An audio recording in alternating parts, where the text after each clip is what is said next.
Okay. Anyways, Tyler, you good if we go back to that conversation? Yes, absolutely. Okay. Yeah, so I actually just spoke to him not too long ago about how I feel like when I tell him things, he doesn't really say much, or when he says stuff to other people, but I had no idea. I'm like, I feel like you don't want to talk to me either.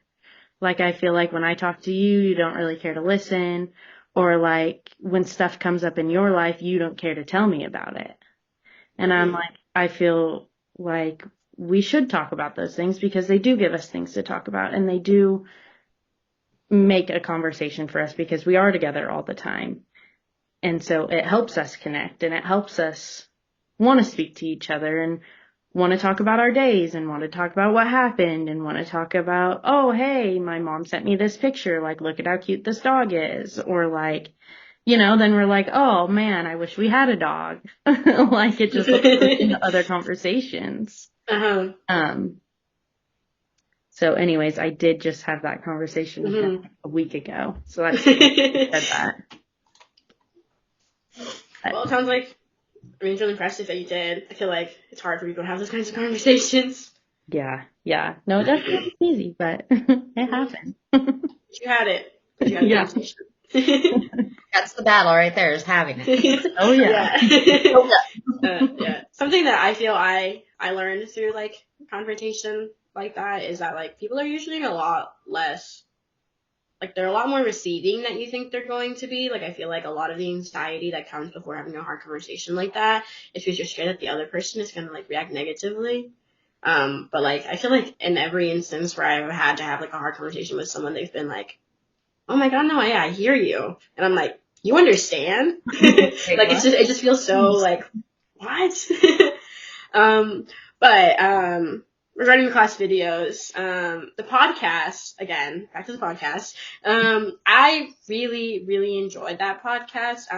Because um something that is really important to me is making sure that people are aware of how much space they take up in a room, and either if they know that they don't take up a lot of space, um, work to take up more space, because I think everyone deserves to take up space.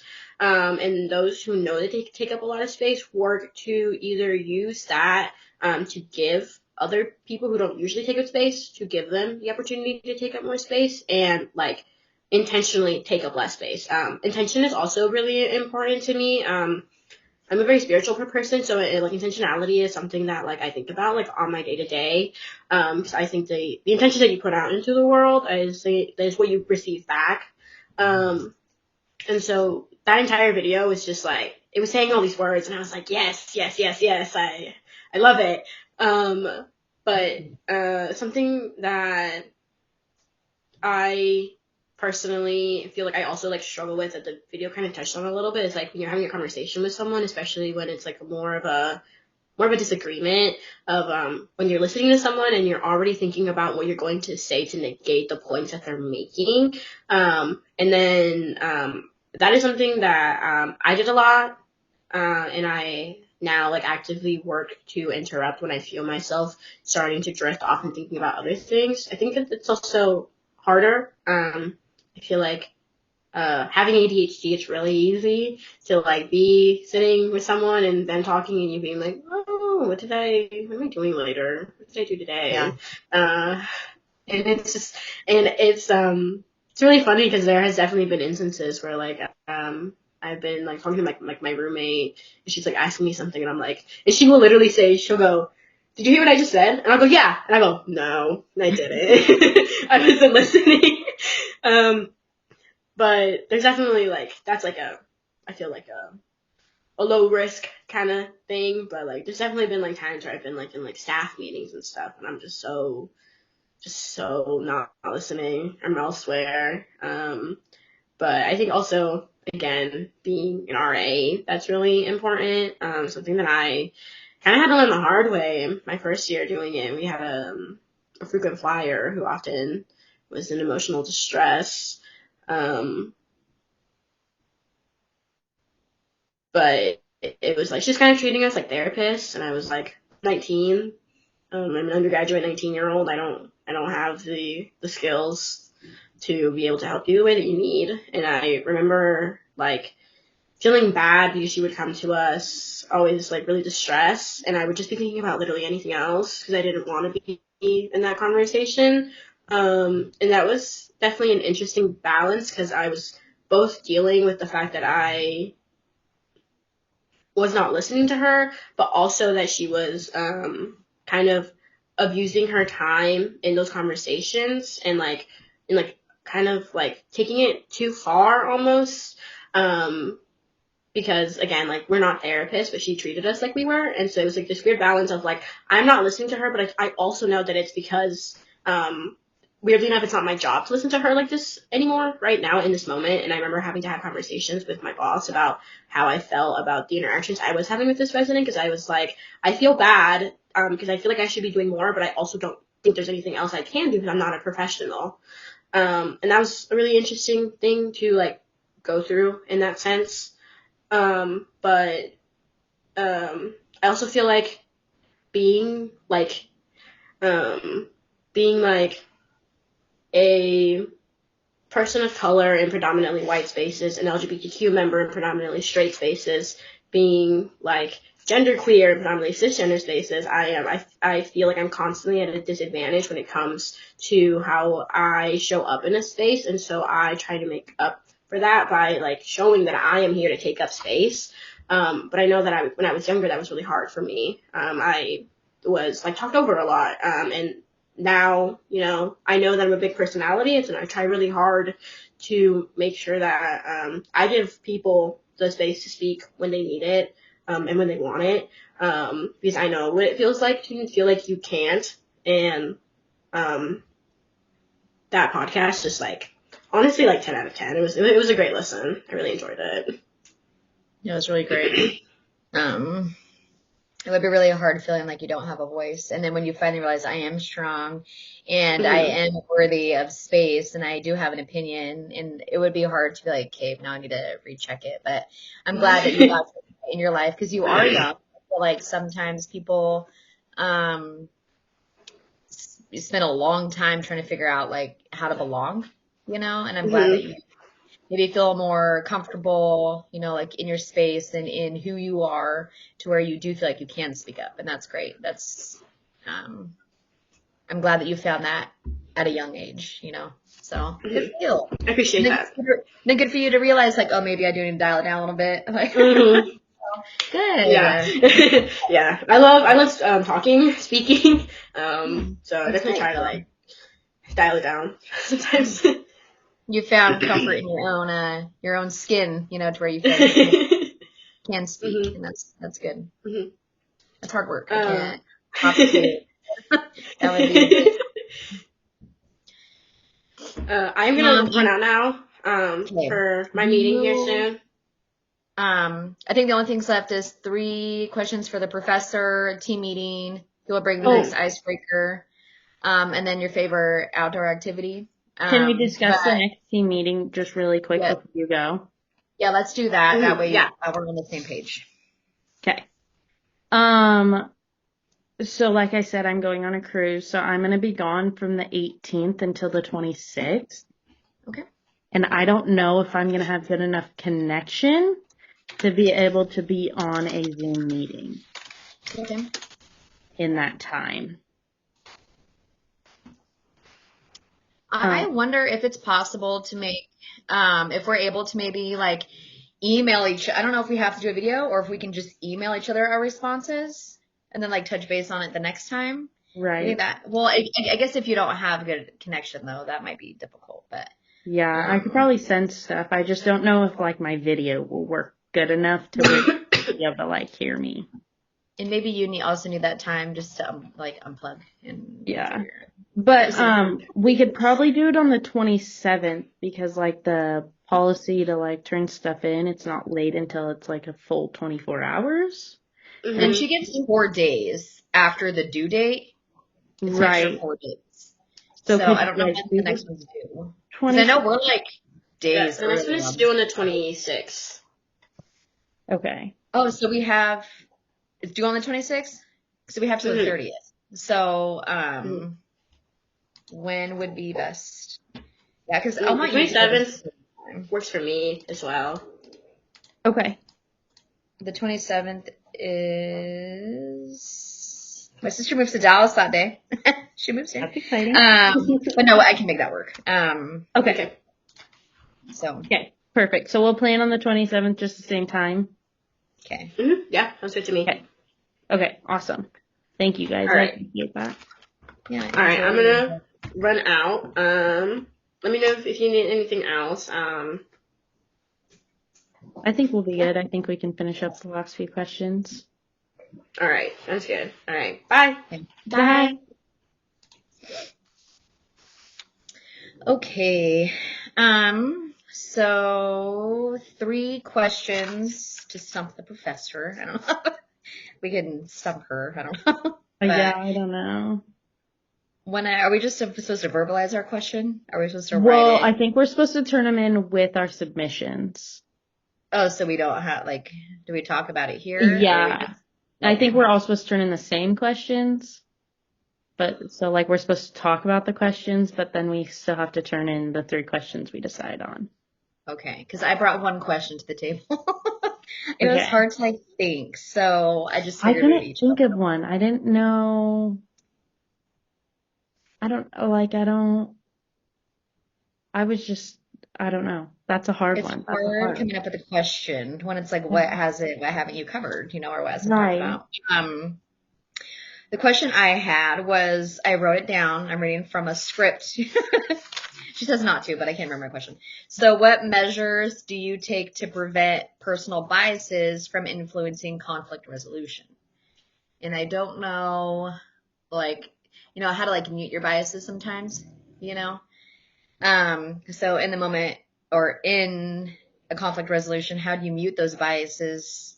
How do you prevent those personal biases from influencing conflict resolution?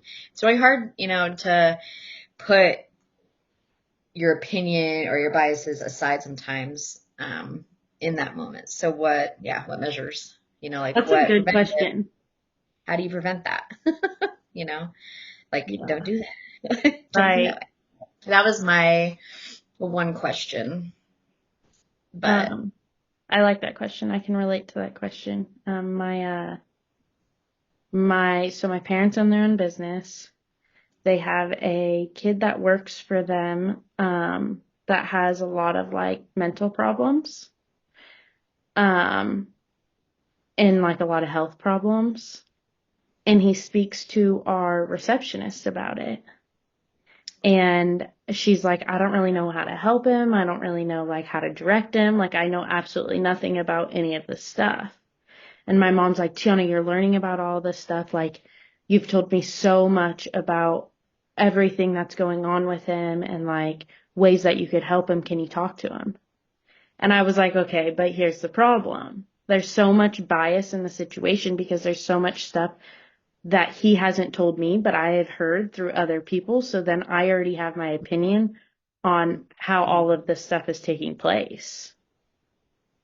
And I'm like, well, if you're talking to somebody about that kind of stuff and how to get help, I feel like having biases in the situation don't help. Yeah. And I'm like, and then you only know what you know. Right. And I'm like, and then it's going to be confirmation bias, if something matches what you already know. Yeah. Or I don't know, maybe it's that's a tough situation, I feel like, because you only know what you know based upon what other people have told you. You know? And I'm like, how do I put biases aside in that kind of a situation? I don't know. So I was like, rather not. I was like, if he feels comfortable and want to talk to me, he can. But if not, then I'm not going out of my way to talk to him. Yeah, and that might be weird for him. Right. That's what I was thinking. Yeah. But still, maybe, because I don't know. I really had to rack my brain about what questions to ask.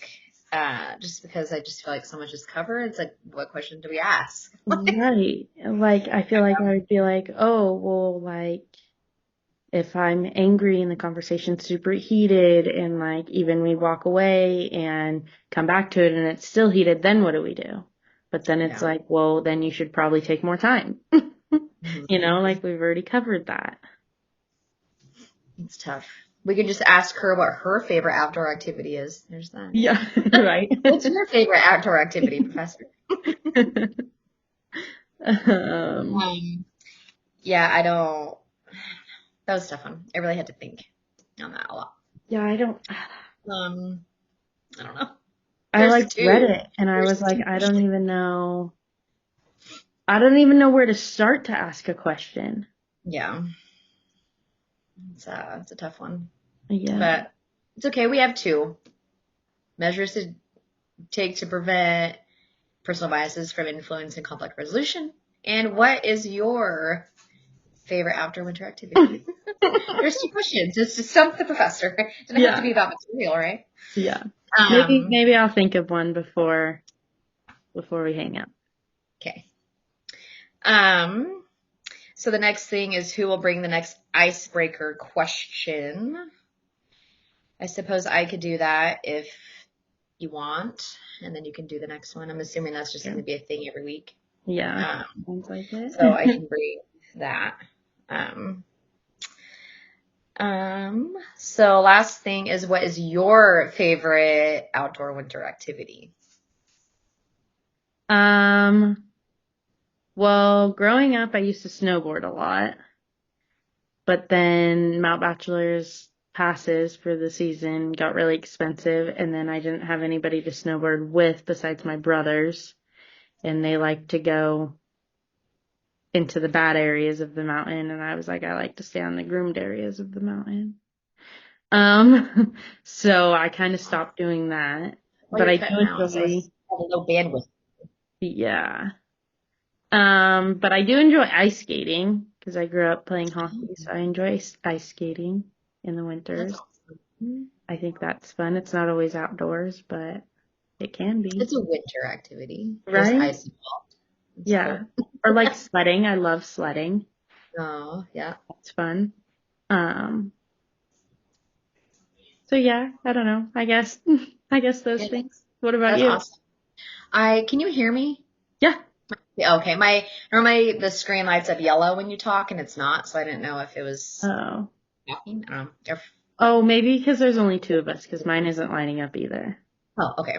I'm very ADHD in detail. I'm like, where's my box? I also love snowboarding. That's I haven't been in a long time. Well, I guess since I had my daughter, but instead we go cosmic tubing, and that's a lot of fun. I love tubing, and hearing her laughter when we go tubing is just the best thing ever. You know, Oh, I bet. she's very adventurous, like myself, and so I think that's my new favorite outdoor activity. And then I also love sledding. When we had all the ice and snow and everything a few weeks ago, we have this kind of a steep driveway. Only time that I've been grateful for it was, because it was like perfectly icy but snowy to where like you could go down and the snow didn't just give way, but then you could like get back up and go, it was like perfect. That's So fun. the sledding thing was a lot of fun just to be able to go right out our driveway. Right. You're just like, oh, okay, let's have some fun. It was a lot of fun. Nice. So yeah, cosmic tubing and sledding is fun after. I've always wanted to go snowshoeing. That's like a bucket list winter activity, I guess, to be snowshoeing. So I kind of want to do it this time. I have been snowshoeing because we went, what was it, like my 8th grade year? It was like a field trip to go snowshoeing. And I went and it's very tiring. Yeah. Like your legs would die. Just up, down. Yeah, it's like walking through a beach with just like you're constantly going uphill. So like you're in sand and it's just like trying to get there. Yeah.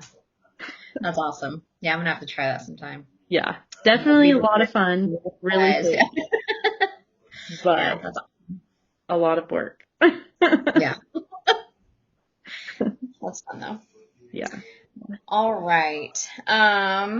So that is it as I think as far, let me check our team meeting thing. One more time. Class videos, other professor, meeting, next icebreaker. Yeah. Okay. I will try So and think of a third question, and then I will send it in the email group chat thing that we have. The little, okay. I don't know what that thing. It's like a little chat box. The chat. I actually never knew that existed, and I had to figure out because I knew I can't. Dyla. It's not even hard. Dyla. I wrote it down. I wrote DILA, so I could remember. Smart. Dyla. I feel bad if I'm like nervous to like say someone's name and they'd be like, oh, Yeah, I it wrong. Dyla. That's easy. I wrote it down. Yeah, she did the whole chat thing. And I'm like, where did that come from? Here I am again with my not knowing how to do these things. But I had to search and find it again. I'm like, oh, there it is. Because I was just emailing people, but I felt like people didn't get them. Or right. Not everybody looks at their emails.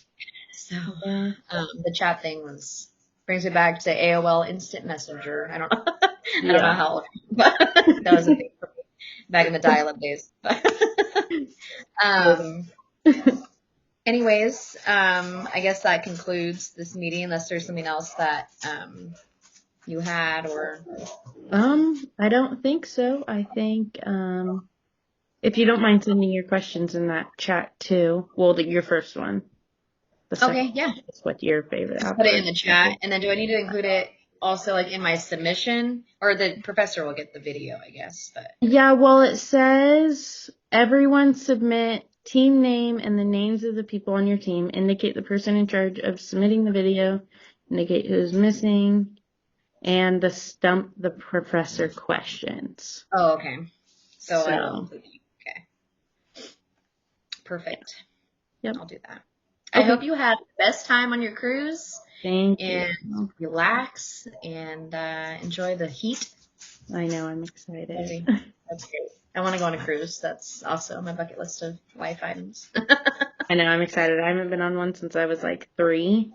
And, my parents were like, okay, let's book a cruise. We're doing it right now. Oh my gosh, amazing. Okay, I'll book it. Awesome parents. Yeah. Well, they've been wanting to go on one really bad, and then my boyfriend's like, I've never been on a cruise. I want to go on the cruise. Like, since the day he met me, he's like, let's go on a cruise. Oh, so he gets to go too? Uh-huh, yep. Nice! That's awesome. Yep. I bet he's excited too. Oh, yeah, he's so stoked. So stoked. That's going to be so fun. Yeah, so. Okay. I want to hear about it. I'll tell you guys about it when I get back. Your favorite part. Yeah. There's going to be thousands. Yeah. Right. Well, safe travels. Have fun and relax. I will. Okay, well, you have a good few weeks until I see you again too. Okay. Thank you. Bye. Yeah. Bye.